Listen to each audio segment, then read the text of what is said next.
Thank you for joining us for the briefing meeting. We'll call the meeting to order. Commissioners, are there any additional items that anyone would be interested in adding to the agenda other than those listed on our published agenda? All right, then we will consider this the agenda we're going to follow. Are there any questions about any items on the agenda for the regular meeting this evening? All right, great. The first item on our agenda is a legislative agenda update, and Tim Love is here to help us get started. And then we have some of our friends from Ward and Smith who are representing Buncombe County in the North Carolina legislature this session. We'll hear from them as well. Tim? Thank you. Good afternoon, Chair, Commissioners, members of the public. I'll be brief. Commission passed its first legislative agenda earlier this year, and it's been an active session down in Raleigh. So we asked Whitney Christensen and Trafton Dinwiddie, our government relations folks that are on the ground in Raleigh, to come and provide an update on the commissioner's agenda. And so they're going to do that today. We'll take any questions that you have as well on the agenda. Meant to be an opportunity to share some of the good news coming out related to the commissioner's agenda. On the screen, we've presented that adopted agenda. There have been no new changes or additions to this. This is what you've seen in January, but wanted it to be available as we walk through today. So I'll turn it over to Whitney and Trafton, who are presenting virtually. Good afternoon, Commissioners. Thank you for having us. We appreciate you allowing us to be here and provide this update. Before we get started, I just want to congratulate you all on a well-developed agenda and a lot of progress. The General Assembly went into session in late January, and here we are in early May, and you guys have achieved a lot in a short time, and I think you deserve a lot of the credit in that regard for developing such a balanced and thoughtful agenda full of viable legislative priorities. And so happy to give you an update on that. We're going to go line by line through your agenda for these updates, and Trafton's going to kick us off with the first item. Super. Thank you all for having us. I'm Trafton Dinwiddie, of course. So we'll jump right into the legislative agenda. First item under the appropriations priority was to seek state funding for additional state employee K through 12 community college salary increases. We have some great news to provide to you all today on that item, and that is that in the House budget that was passed about 3 weeks ago, there was an average raise of 10% for teachers, an average 9.5% raise for bus drivers, 7.5% for community college and other state employees, as well as additional funding for hard to hire positions. Think of your specialized education personnel, for example, as well as the General Assembly restored master's pay within the House budget and provided between 4 and 8 weeks of maternity leave for teachers. So that is the first item, and we'll tick through these. Commissioners, please interrupt us at any time if you've got a question on a specific item. Absolutely. So your second priority under the appropriations section of your legislative agenda was to seek additional state funding and or direct earmarks for water quality, flood resiliency, and stormwater mitigation projects in the French Broad River Basin. Lots of good news to share here too. We did a lot of internal planning with Tim Love and Avril before we really decided which mitigation projects to pursue, but as a group decided that the Barnardsville flood project would be a great item to go after.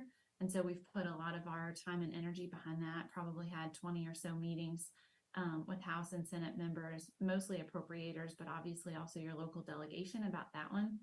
Happy to report that we have really broad support for funding to finish that project, which would prevent the Barnardsville Elementary School, the Ohio Electric Motor Corp, and the post office from being essentially waterlocked, landlocked by flooding in the river during heavy rain events. And so really pleased that there's so much good traction and momentum behind our ask there, which is for $3.6 million, which will be appropriated directly to the county to finish that project. As you remember, there was funding in the last budget cycle to start that project. And so I think the county is to be commended for pursuing that. And we're happy, so happy with the progress that we've seen and the support. Your delegation has been wonderful on it. In particular, we want to thank Representative Ager and Senator Daniel It's in both of their districts, and they have both been over backwards to help us with this and just been very supportive. So we appreciate that. Also under this umbrella, we've achieved a lot of progress in a short time, we think, on an initiative that Commissioner Wells has spent a lot of time on. Senator Mayfield has poured a lot of time and energy into this, and it is an ag cost share pilot program, which would be funded at the tune of $2 million. It would be available to 4 counties, one of which is Buncombe. And the goal of this pilot would be to empower, ag professionals, farmers, to do things on their property that would hopefully make the French Broad cleaner. And so Mountain True has done a lot of research on this and, is backing the proposal. We've lent our support and happy to report that we have 2 standalone bills filed on this topic already. House Bill 890, which was filed by Representative Ager, and Senate Bill 237, which was filed by Senators Mayfield, Moffitt, and Corbett. So a nice bipartisan bill there. Ultimately, the end goal for this one will be to get it into the budget, since funding usually is not enacted through these standalone bills, but we see good momentum there and good traction so far. And so pleased to share that update with you too. Anyone take the next one? That's the IDD, Mhm. certainly, yep. So the next item is seek and advocate for additional funding for intellectual and developmental disabilities and folks that are within the Buncombe community. We've spent a lot of time working with Senator Moffitt on this item. He's filed a couple of standalone bills, as well as had some great conversations with advocates throughout the General Assembly there on that issue. We did not see as much investment within that particular area within the House budget. Of course, we're looking to the Senate to see some changes there and some additional policy changes that we saw in the House budget. They're a little tough to understand, a little tough to piece together, but it's not the final version. So we're expecting to continue to work on that, and we'll report back with any great news we might have from there. Yep, and I realized I told Tracton I would take this item, so sorry for that pause and the delay there. Forgive me, but yes, so the proof in the pudding on this one will be in the ultimate conference report, which we likely won't see until June, as Tracton indicated. But Senator Moffitt has assured us that he's got this one under control. He's put in a lot of time and effort on this, and so we're hoping to see good news in the conference report. And Senator Moffitt's also filed some related bills, not necessarily connected with funding for IDD slots, but just adjacent items, including Senate Bill 578, which would create a program encouraging state agencies to employ IDD individuals in vacancies where appropriate. And there was also in the House budget $750,000 transferred from state ARPA funding to workforce development initiatives for IDD individuals. And so seeing good momentum there, lots of good energy, and really want to commend Senator Moffitt for his work on this topic. I'll take the next one on MLB. So the fourth and final item on the legislative agenda for appropriations would be to seek state funding for repairs and renovations at McCormick Field. We know this is a very popular and much talked about issue in the Buncombe County community, so we wanted to provide some great news on that. So within the House budget, there was a fund that was created, much like we talked about, we anticipated would happen. We've been working hand in hand with MLB this entire session to, number one, ensure that this grant program gets funded, and number two, ensure that as best we can facilitate the limitations on the grant program so that Buncombe County McCormick Field would be towards the top. So we can report that within the House budget, that grant program was funded. There are a maximum of, I believe, 5 grants at $5 million apiece per year. Important to note that that was funded on a recurring basis. So while we do expect McCormick, because of the metrics that have been set up through that grant program, to be awarded during the first grant cycle, if this is to be passed in the final conference budget, this funding will be continuous and it will go on in perpetuity until either the General Assembly changes that, or hopefully all of the minor league stadiums in the state have been brought up to MLB standards. But we're continuing to have great conversations on the Senate side, especially with Senator Daniel. He's been very receptive and very interested in seeing this project going through. So great news on that, and we'll continue to keep the folks here and online up to date if there's any changes, but we really don't anticipate many changes on that. And then I think you were supposed to take the next one, but I'm happy to take Yeah, it. Go ahead. Yeah. We've gotten our order and our sequence a little out of whack, but moving on to your policy priorities, and some of these do have some appropriations overlap, but the first item that we have under the county's policy priorities is to seek additional state funding support for early childhood education and pre-K programs, including simplifying or modifying the subsidy formula for Buncombe County. So happy to report positive changes here in the House budget. There was a nice overhaul of how the subsidy formula is calculated there, and I can't pretend to be an expert on it, but can report that it has received nothing but favorable commentary from the advocates and other county groups that we've spoken with. So I think this is a step in the right direction and expect to see this sustained on the Senate side. So hopefully that change will become law. So second item on the policy priorities would be oppose any proposals that would limit local government ability to regulate short-term rentals or online marketplaces. So again, this is an item that's very much popular and widely talked about within the Buncombe community. We've been participating in a stakeholder group led by the North Carolina League of Municipalities and the Association of County Commissioners for well over, I believe, a year now. We've been in conversations with them. We can report that we're having good conversations still. There is a bill that you all may be aware of on the Senate side that is moving rather quickly, sponsored by Senator Jim Perry from the eastern part of the state. That is essentially the same bill that has been floated for a period of time that would broadly limit online marketplaces. That bill has since been amended since it was filed a few different times. We're still in conversations. I would couch it as that we're happy with the changes. We're seeking additional changes, and we're working with House members, especially the House Regulatory Reform Chairman, Representative Rydell from Alamance County, on the House side. So we do expect that bill to pass over from the Senate to the House before this week's crossover deadline, which is Thursday. But we do not expect that bill to move quickly after that, and we'll continue to work on it until I think we're in a much more comfortable place. Absolutely. The next item on your policy priorities is to seek authorization of a General Assembly study for property tax relief and related exemptions for permanent residents of the state of North Carolina. So when we were discussing this is a really important topic to several commissioners. And so we wanted to make sure it was on the agenda. We knew that there would be some hurdles and some kinks to work out with this one. Namely, there's a potential constitutional issue that we're working through. We have discussed it with staff at the North Carolina General Assembly, the staff attorneys there. They're, weighing in and giving us some feedback on that.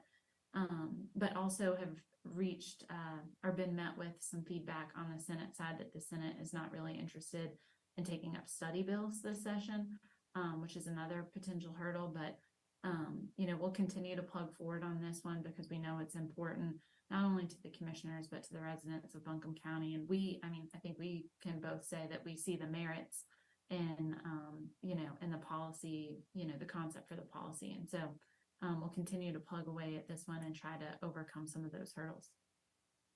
So the next item on the policy priorities is to continue to evaluate methods to modernize the house occupancy tax guidelines.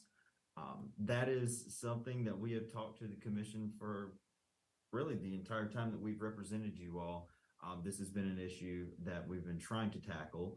We were successful last year, as you all know, in modifying the ratio, but we understand, and of course, the public sentiment is that, of course, perhaps the whole guideline system should be relooked at. The guidelines are older than I am. They were enacted prior to my birth, so I think it's about time to revisit them.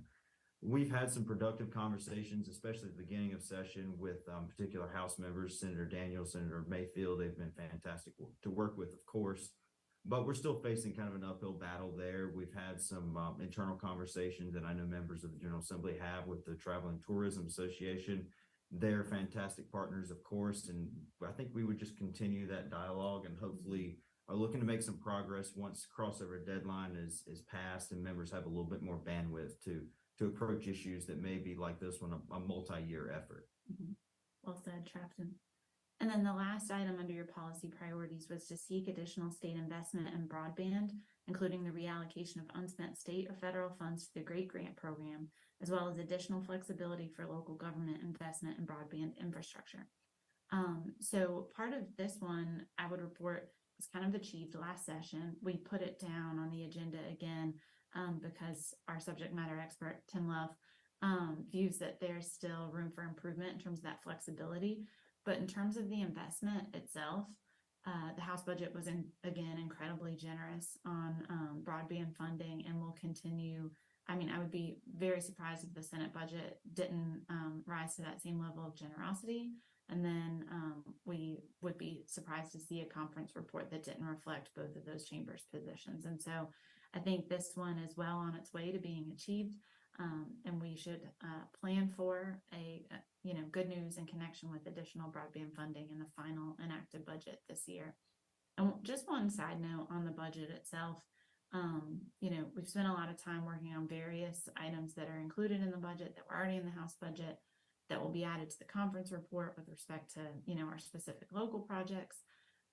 We feel relatively optimistic on the budget's viability as a whole. We think either through veto override or more likely, without a veto, that this budget will become law. I'd be kind of surprised if it didn't.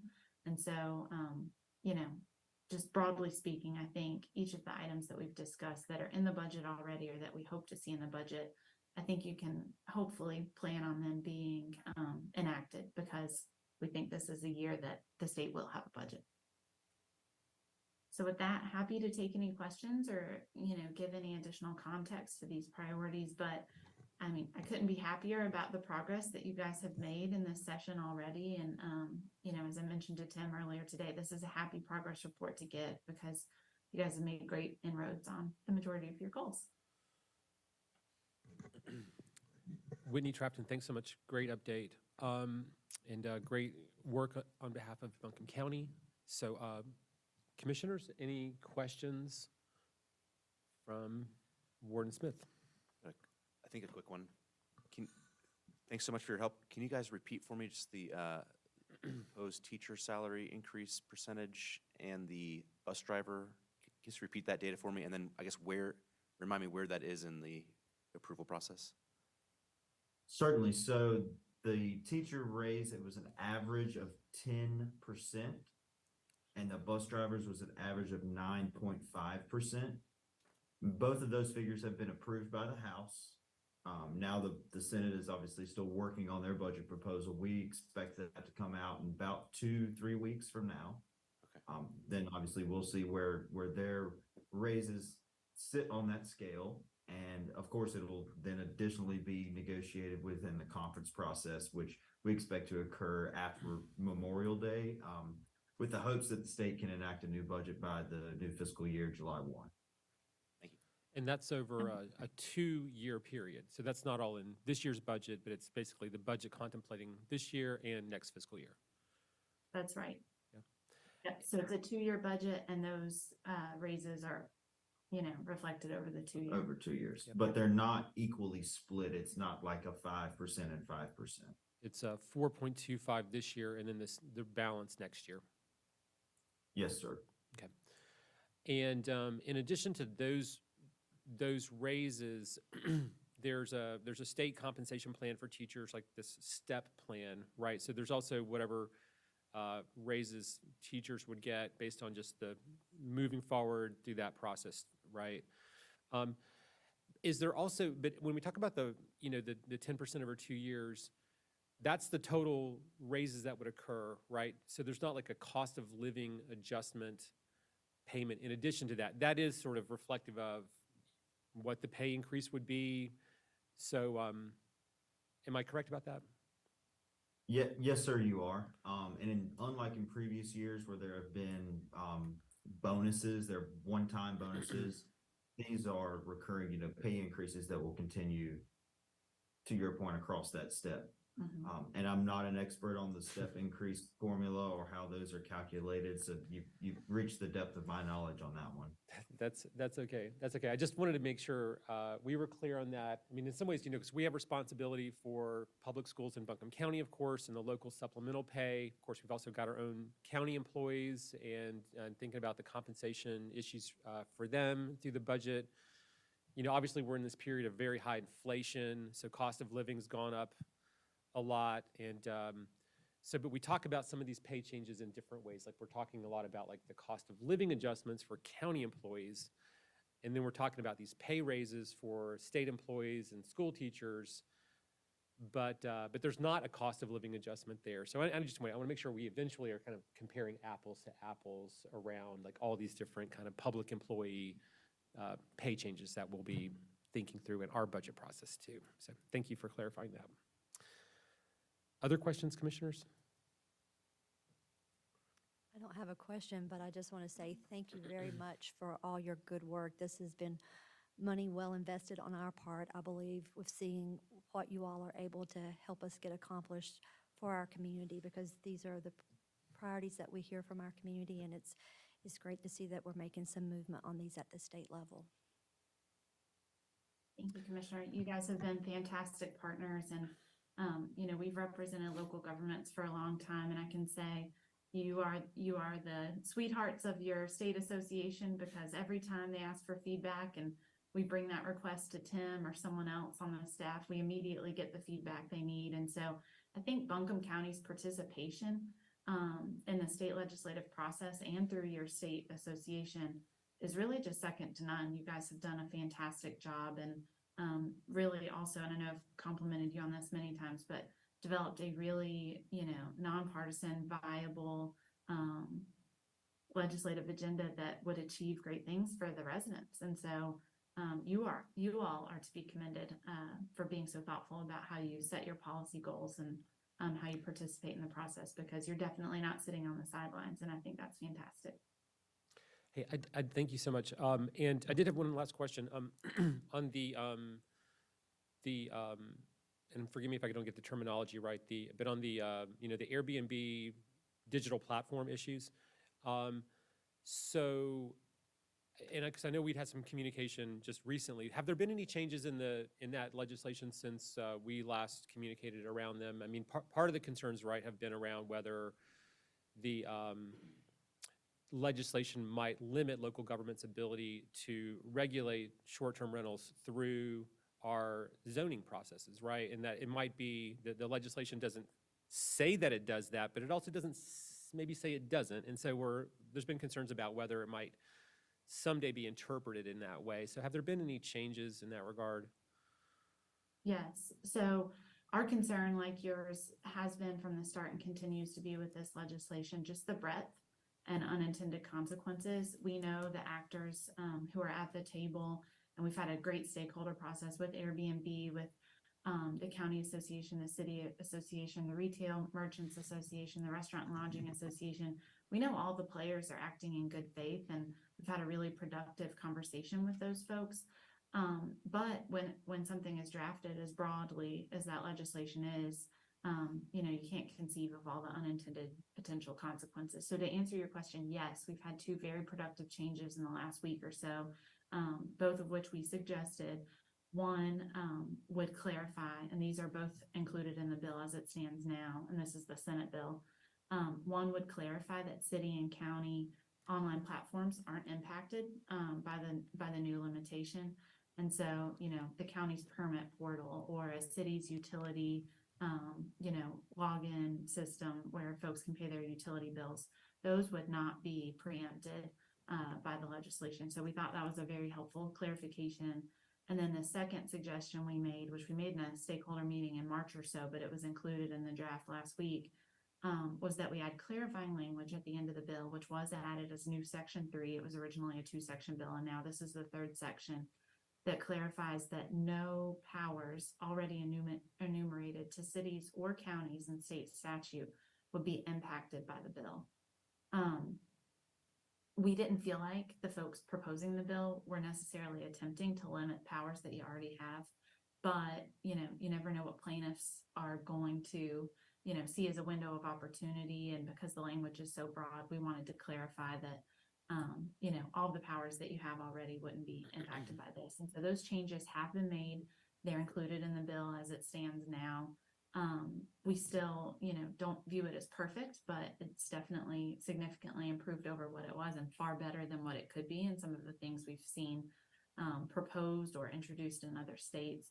And I think, as Trafton mentioned earlier, while this bill is much improved, I think if and when it arrives in the House, we're going to have a really great opportunity to continue to influence it. Representative Riddell is leading that stakeholder group and, has made it clear to all parties that he wants to be thoughtful and careful and make sure he has a draft that works for everyone. And so he's done a great job managing those negotiations already. And I'm confident that he will continue to be fair and thoughtful as we move through the House, if it gets to the House. But yes, to answer your question in a long-winded way, there have been two very positive changes to the bill that were proposed by Buncombe County. All right, thank you for the update. All right, commissioners, if there's no other questions, we will let y'all go. And we appreciate your work and keeping us posted. So have a great afternoon. Thank you. Y'all do the same. Thank you. All right, commissioners, the next item on the agenda is discussion around solid waste ordinance amendments. And Dane Peterson, our solid waste director, and Michael Free are going to help us out with this item. Mr. Chairman, members of the board, good afternoon. Good afternoon. Thank you for having us. And as you said, Chairman, we're here to provide a couple updates relating to solid waste items. So the first topic is pertaining to proposed amendments for our Chapter 62 Solid Waste Management Ordinance. Two key changes here being proposed will include adjusting the language to clearly reference tipping fees in the ordinance to ensure structure for the solid waste department to impose additional fees for incoming waste loads that contain substantial recycling materials. This is the number one bullet point on the slide that you see here. So essentially, if a hauler brings a load to the transfer station or landfill that has visibly large amounts of recycled material mixed into the waste, there could be a double the normal tipping fee imposed for that load. We feel this does work towards the goal of diversion in recycling materials and helps to extend the life of our landfill. That's the focus here with the ordinance adjustment and also helping to align with our tipping fee schedule, our fee schedule. The second amendment that we will be bringing soon is proposed language around violation and possibility of civil penalty for incoming loads to transfer station or landfill that are not properly covered or secured. That fee would be $10 for a residential load and $25 for commercial loads. This is the second bullet point in the slide that you're looking at here.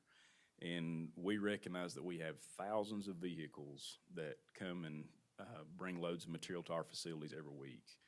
And we hope that by adjusting this and including this language and this additional fee, that works towards helping reduce litter along our roadways and honestly helping make things safer on our roadways as well. So those are the two, that's high level, but those are the two ordinance adjustments or amendments that we're looking to put to a regular meeting to you very soon.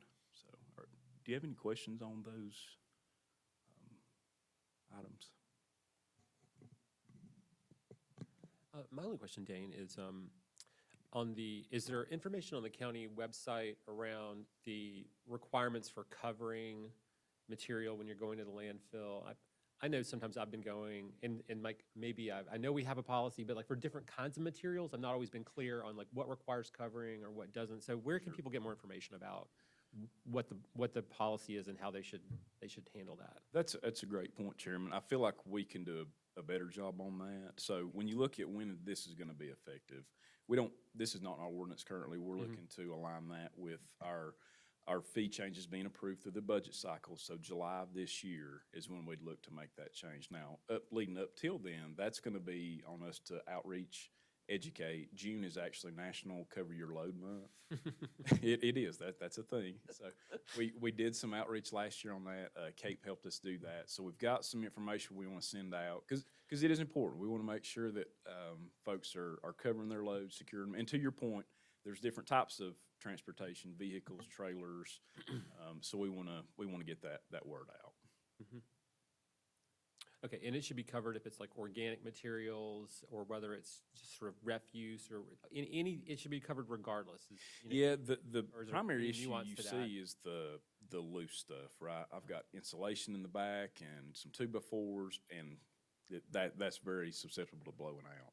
Now, some of your vehicles where it's tightly bound, secured in bags, those are loads that we don't see a lot of issues with, to be honest, because it's self-contained. Right. But when you've got loose loads like that, those are problematic.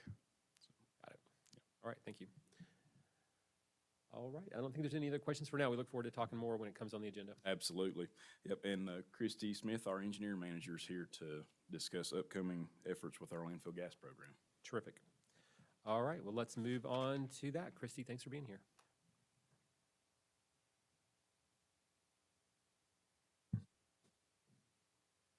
Good afternoon, Commissioners, Chairman. Thanks for having me. Today, I want to talk about a landfill gas to energy update.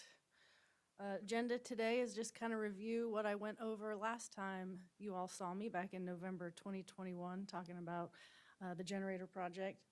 And then we'll talk about the request for expressions of interest that we hope to get out on the street soon. And then just a brief update on our existing gas system. So quick reminder, benefits of our current landfill gas to energy system. We do have a generator and a flare on site that are combusting methane, which is a potent greenhouse gas. So we are reducing our greenhouse gas emissions currently at the landfill. We also produce renewable electricity with our generator. And right now, Duke is obligated to purchase renewable electricity that we produce. We also have an on-site vehicle charging station and an electric van that runs on garbage. That's got a little poster on the back of the van. I'll show that to you at the end here. So in November 2021, we came to the board to talk about the expiration date of our power purchase agreement with Duke. Since then, we executed that 3-year PPA, so we are working under that until November 2024. And right now, we are in the stage to evaluate additional uses of landfill gas if there's other options out there above and beyond what we're currently doing. And then we had planned to return to you all the end of this year to tell you what we found out. So a reminder on the timeline I showed previously, we do have the annual $75,000 a year loan payment that does not expire till June 2032. So we will have that debt liability for quite some time. We did terminate our generator contract with INEO at the beginning of 2022. And then right now we are operating under that 3-year PPA again. And so where we are right now is in the evaluate additional uses, and this is where the REOI will come in. And I'll also talk about the other 2 items, the gas system improvements and generator maintenance towards the end. So the main focus today is the request for expressions of interest. We chose that format instead of an RFP. Is a little less formal, so we hope to get anybody that has ideas of what we should be doing with gas to feel free to talk to us and submit something. And we want any and all ideas from firms that may have an idea for us based on the size of our landfill and the amount of gas that we produce. And all of that is in the REOI document that will go out. So we hope to issue that REOI shortly after this meeting, early May. Then we want to have a mandatory meeting at the landfill. So anybody that wants to submit something, come visit the site during a specific date and time so they can see, everybody can have the same experience of touring the landfill and seeing what we have, and then going back to provide any submittals. And then we hope to have a deadline of those towards the end of June. Give everybody plenty of time, we hope, to come out and then write something up for us. We want to evaluate those and then potentially look for an RFP after that. It really will just depend what we get as our respondents and where we go from there. And while the REOI is out, we want to continue looking at our current system. We have some items in the pipeline that we want to evaluate while we're out getting submittals. So who might we hear from? We might hear that we just continue with what we're doing, or we might hear from a traditional landfill gas developer that wants to do what we're doing, but as a developer. That is a little bit out of our industry anymore. That's what we used to do. I don't anticipate getting those. And then we might get some renewable natural gas or virtual pipeline developers, perhaps hydrogen conversion, or other possible uses we don't know about. And then currently I wanted to just briefly talk about the expenses and revenues of our existing system right now. We do have our annual operating and maintenance costs, the loan repayment, and then intermittent maintenance on the generator that's fairly significant, that is outside of our normal annual budget. And then 3 revenue sources: electricity sales, carbon credits, and renewable energy credits. So here's a snapshot of all of those items, historic up till now. FY22, you see a dip in the revenues. That was when we got our new PPA with the reduced electricity sales from Duke, so you can see that. We also had some downtime with the generator. There was a large maintenance item that you see is now getting invoiced in FY23. That was one of the large maintenance items we anticipated. It's our 40,000 hour service. So this is a snapshot of how we're looking expenses and revenues. The capital, you see FY23, if you just stack that with the operating and debt, once that invoice hits, that's how that will look. And again, for the maintenance, the 40,000 hour service, we have an invoice right now that's about $235,000. It's under review currently. And then the next major maintenance item will be over $600,000, the best we can guess. And just an update on the existing system, it's getting aged. Wells went into waste in 2011. The generator went online at that time. So we have several existing wells that need improvement that have just kind of failed over time. We have also finished filling cell 6. So we want to put new gas wells in there to capture methane coming off of the new waste in place, and that we had hoped to do some of that work this past year, but budgets came in, or cost estimates came in way over budget. So we really just wanted to wait. And right now, both of those improvements are about $1.3 million that we're looking at. So we had decided to postpone that till next budget year and see what REOI options come in. And here's our van, and here's our charging station. And there's the power line that comes straight from the generator up the hill at the landfill. So we are generating renewable electricity for electric vehicles on site, which makes us eligible for an upcoming revenue source in the eRIN market. It's a new and upcoming potential revenue source. It's one of the things we want to look at while this REOI is out on the streets. It does have some potential to give us some fairly robust revenue moving forward if Duke is willing to sign another PPA a year and a half from now. So we want to have those conversations in the meantime. So question, the little EV charger, that's powered from the landfill gas generator? I thought the landfill gas generator put like 100% of the electricity back on the grid, but It is that does. not the case? You are absolutely correct, okay. yes. So it's on the grid, and then the EV station is off of that power line. So it's not direct from the generator. Okay. But some of the power comes from the gas station, because it's Yes. right there, right? Okay. Just right I'm there, with you, yeah. I'm with you, thank you. And then just a reminder for the REOI, that is the focus of today's presentation. We do again hope to put that out fairly quickly, early May, let everybody come on site towards the end of May, respond end of June, and then evaluate, come back to you all towards the end of the year, depending on if we go to RFP or not. And that was really all I had, and I'd love to answer any questions.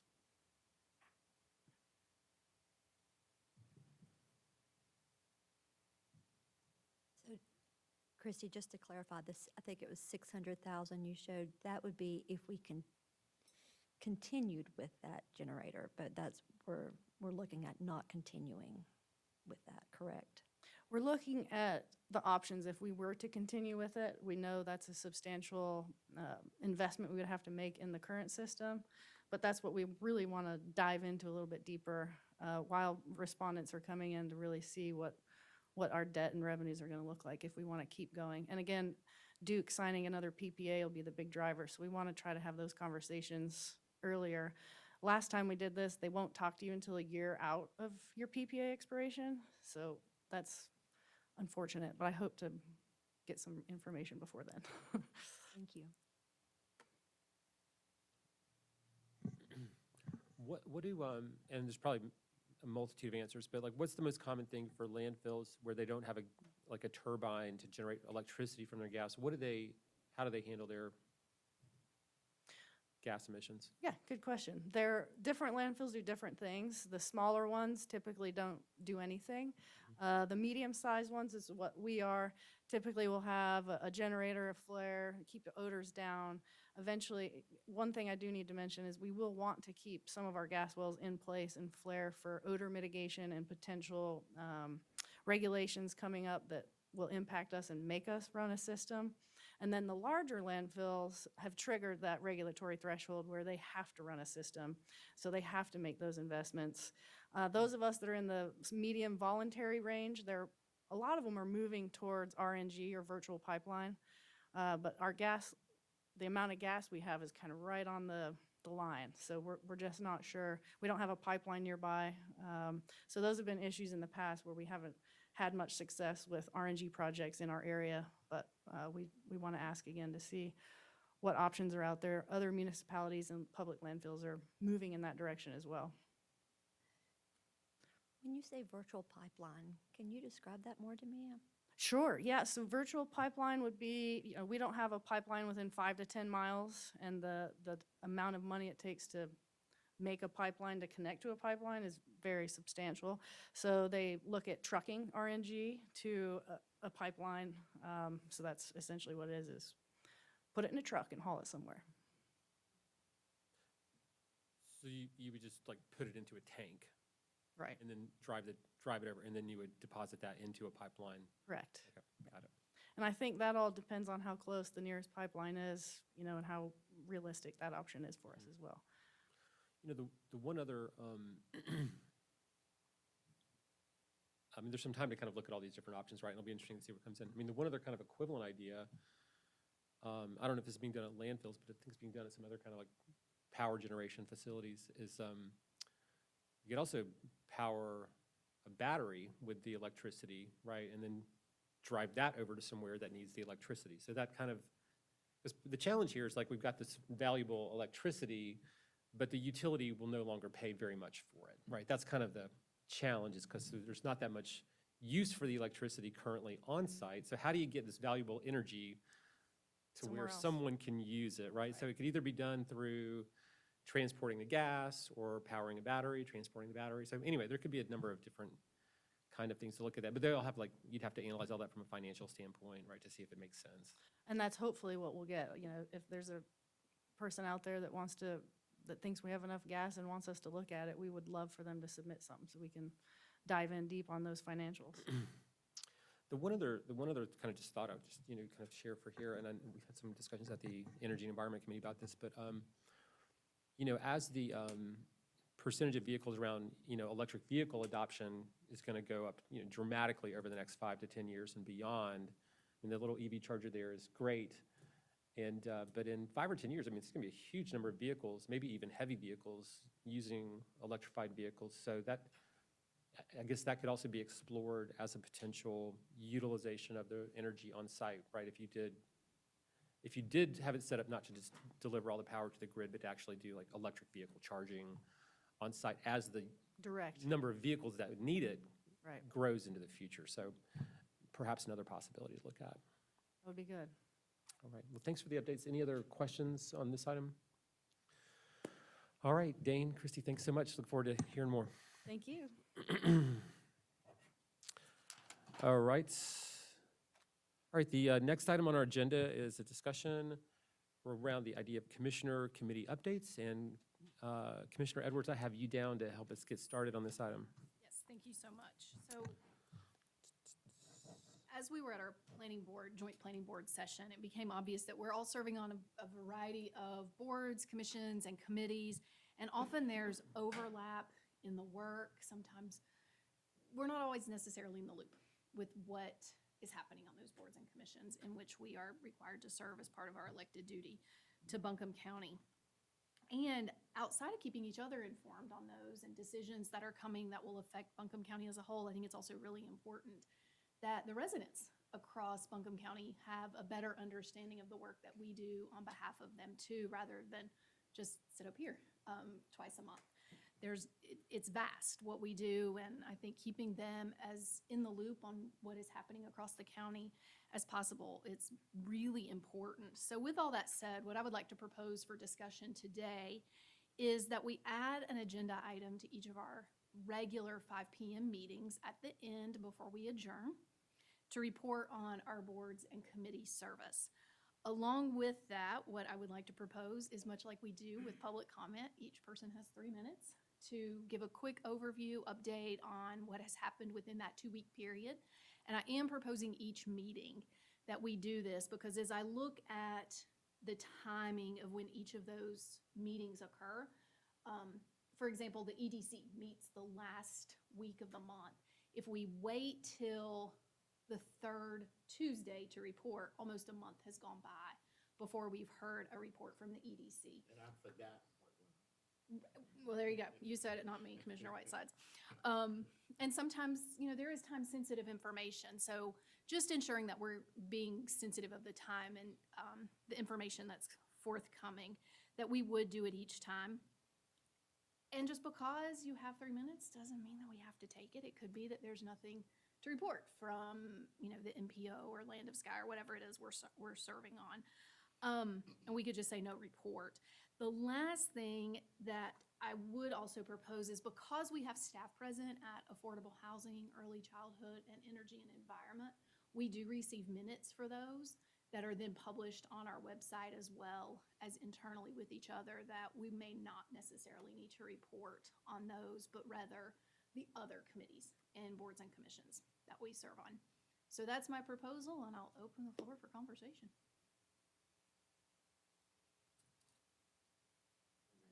Yeah. When and which agenda did you suggest? Our 5 p.m. meeting, since that's our really public meeting. Right. And it gives people a better access to us. And I would propose that we add it at the very end of the agenda, right before we would adjourn or make other boards and commissions selections. Yeah, but more of a formalized process where we can report on those meetings. But you're suggesting like early childhood housing where we have the minutes and we put them out there, we don't. That's correct. Unless it's something. Unless it's yeah, absolutely. Yeah, that we wanna, yeah. I'm supportive, I especially like if we do it at the end of the meeting so that, most of those who are in attendance, if they so choose, are able to leave at that time as well. And I like the fact of not necessarily saying that we're all sharing something each time, but it's there, and if there is something specific to share. Because if we were all going around and taking 3 minutes each time, that could go on for quite a while sometimes. But it does give us an opportunity to share important things that otherwise we might not know about. I'll echo that. I think it's a great idea for folks to see where the work happens. There's a lot of good things happening in our boards and commissions, and they only get a small portion of that when they watch our meetings up till now, so. Great. Good. I guess my only feedback would be, if we're gonna do this, I guess my only comment would be, and just to be totally 100% honest, like I don't read the minutes of y'all's committee meetings, so I don't know that anybody else does either. So if we're gonna, so if we're gonna do it, I would say like just if someone has an update to share, just from and this would be limited to updates from boards and committees that we represent. So we find all your updates and stories interesting, but for this segment, it's just from boards and committees that we serve on as a commission. So not a, oh, I had an interesting meeting with so-and-so from the community last week. It's boards and committee updates. Boards and committees, I'm looking at that list. AB Tech, Affordable Housing, Okay, Boards Commission, okay. that whole list that Lamont keeps for us. Okay. Where you're right, Commissioner Moore, that's where so much of the work happens. I appreciate that. All right, well, it sounds like there's interest in this, so why don't we give this a try, and we can always check in on this and, see how it feels like why don't we say, like, let's put it on the agenda and maybe make a note to have a check-in about it, maybe in 6 months, and we can all kind of see, like, yeah, this is a good use of time, or we're all totally fried, and, maybe we do it every other month or some other frequency, or however we might want to change it. But does that sound like a consensus approach for now? All right, well, thank you for bringing this forward. I Yeah, appreciate all it, right. y'all. I look forward to Excuse me. hearing what's Lamar going had on in your something. world. Oh, Lamar, you got Yeah, I just had a question. Do you think we would like to do this during like our boards and commission appointments or doing announcements, or do we need to add another section to the agenda? Or, I envision it as a separate agenda item of commissioner reports on boards and commissions, whatever that, however we want to phrase that. so, and the only reason I ask because we may need to adopt a new procedure in our policies, because we have our policies listed on what the agenda is going to look like, so we may need to, at some point, adopt what that new, I guess, portion of the agenda will be. So Lamar, I would imagine that we will come back at our next meeting with an action. So this was guidance for us to bring an action back Okay. at our next meeting. Thanks. And so this will go, so normally we do the board and commission appointments as sort of the last item. So are we still going to keep that as the last item, and we would do this right before then, or we would go ahead and do that, and this would actually come after that? I think it should come after that Okay. as our very last item. Okay. All right. And I realize it does add 20, could potentially add 21 minutes to our meeting. But like I said, if we don't have to always report if there's no action items happening. All right. Okay, great. And the next item on the agenda is discussion about the board meeting times. And Commissioner Wells and Moore, your names are here, so what have you got for us? All right, lucky us. Since we're talking about meetings, been thinking about sometimes with our meetings, especially the closed session, that aspect is going pretty late in the evening sometimes. And so just through some conversations with other commissioners and with staffs, I just thought it'd be worth to explore and have consideration.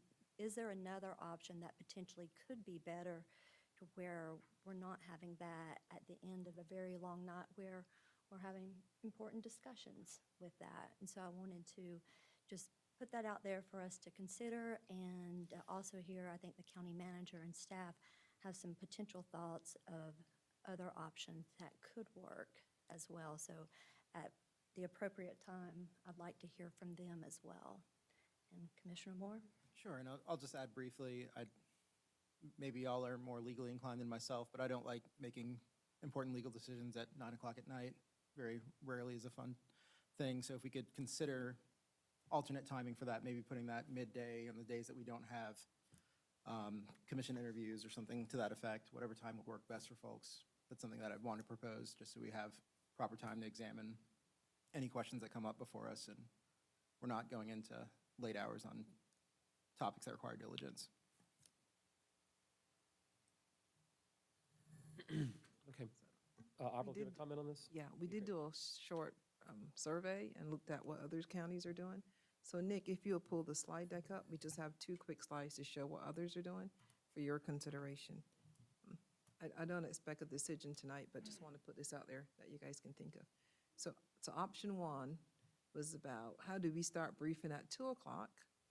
So the 2 hours for briefing, and then we can have closed session at 4, and then go into our regular meeting at 5. So it moves the briefing up an hour.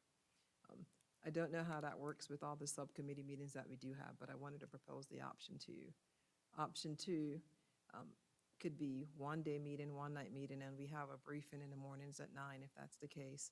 A regular meeting at 11, we could break for lunch, and then if there's a closed session needed, you can have closed session, which we get closer to Martin's, do it in the middle of the day. Could you go to the next slide? This is what I wanted to show. that several communities have a different schedule, so there's no one-size-fits-all community. So Wake County has their briefing, their board meetings at 5 PM on the 1st and 3rd. There's one at 2 PM when they have their meetings, and closed session goes after that. But their work session is the off week, the 3rd meeting of the month. That's first meeting and 3rd is meetings, and then on the 2nd is when they have their work sessions. In Durham County, their first meeting of the month is a work session, and that starts at 9 AM. Then they have their board meetings on the 2nd and 3rd at 7 PM. So the closed session follows the day meeting work session. Okay. In Mecklenburg, they're more like us. They have a first and third Tuesday meetings. Closed sessions follow 5 PM, but their work sessions or our briefings is on that second and fourth Tuesday. In New Hanover, their work sessions is at 4 PM on the first and third Thursday. And the following week, the meetings are Tuesdays, on Mondays at the first and third Mondays. And their closed session follows, but they have a day meeting and an evening meeting. One starts at 4 PM, one starts at 9 AM. So there's no one way that everyone does it. So we have options that we can look at, and I wanted to show you what other counties are doing and some options that you can consider. Thank you for bringing that information to us. Nobody's having, nobody's having their regular meetings more like early in the day, like in the morning. I don't see anybody doing that. Can you go back to that, please? One. But that was a work session, wasn't it? They have a Which board one is that? session. Which one is, or am I overlooking? So if you look at Wake County, second slide, Okay, yeah, go back to that. yeah. Go back to the other slide, Nick. So at the very top, Wake County has a meeting that starts at 2 At 2 o'clock. at 2 PM. Yeah. Right. Yep. And then New Hanover has one that starts at 9 AM on the third Monday. And the other one starts at 4. Okay, right. Okay, so New Hanover does have that kind of model.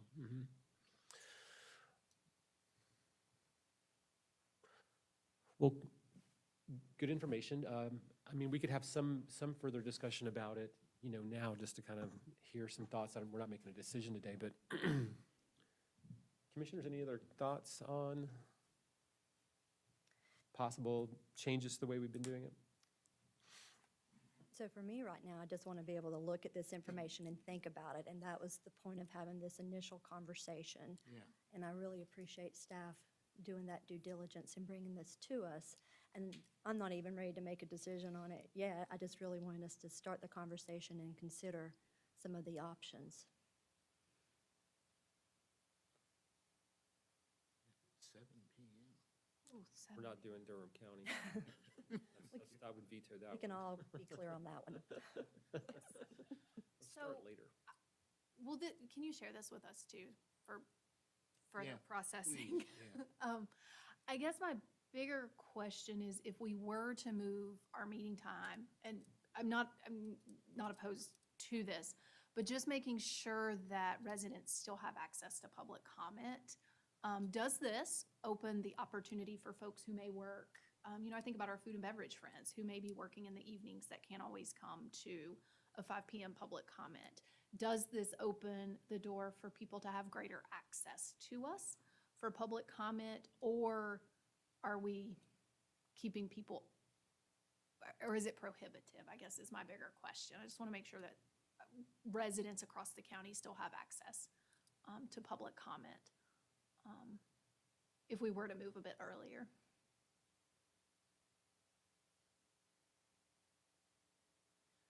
But I definitely agree with what you're saying, Commissioner Moore. We're often making really intense decisions after an already long day.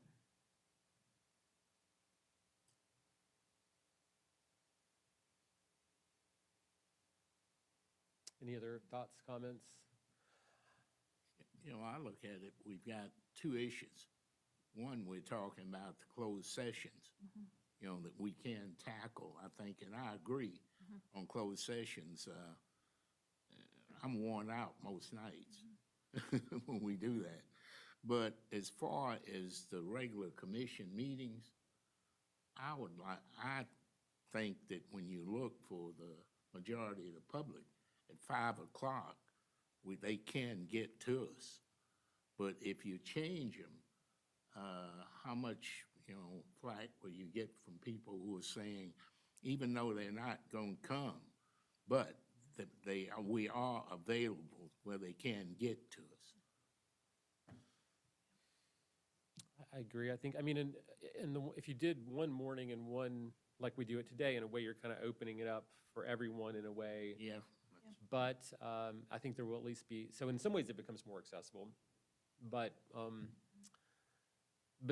more people do work during the day Yeah. than in the evening. So I think there might be a concern that, would not us, but some other future commission, put your controversial issues at the meetings that are Yeah. held in the morning when more people have to go to work and things like that.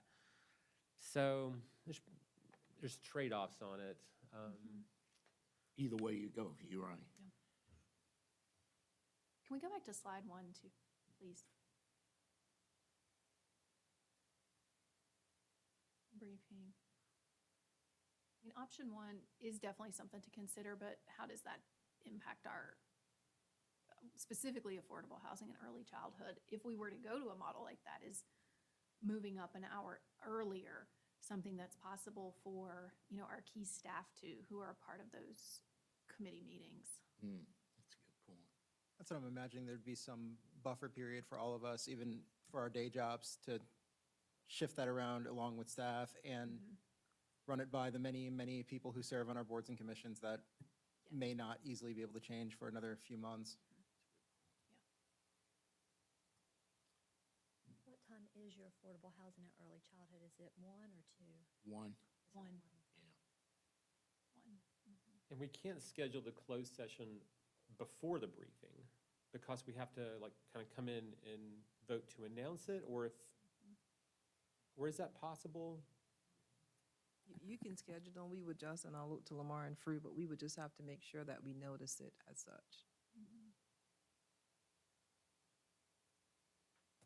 We don't, I mean, we oftentimes don't, one thing I don't like about this is we oftentimes don't need one. And so if we did this, we'd be having our briefing meeting at 2, and then, there'd be time for commissioners to talk with one another and do things, but it might be kind of underutilized time in a lot of cases. That's a good point.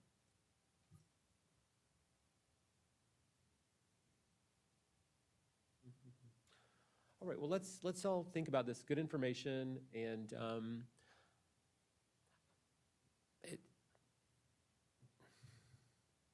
I do like the fact that, I think the work sessions are good, the briefing sessions are good. And I like the fact that they're coupled with our regular meetings so that there are weeks where we don't have a scheduled meeting. So I think that allows, to kind of get more work done and things like that outside of the meeting. So, but let's just all kind of continue to think about it, and we can definitely follow up on this. All right. Anything else on this item? All right. Well, thanks for bringing it forward to think about. All right, commissioners, that's everything that was on our agenda. So let's adjourn, and we will reconvene at 5 o'clock.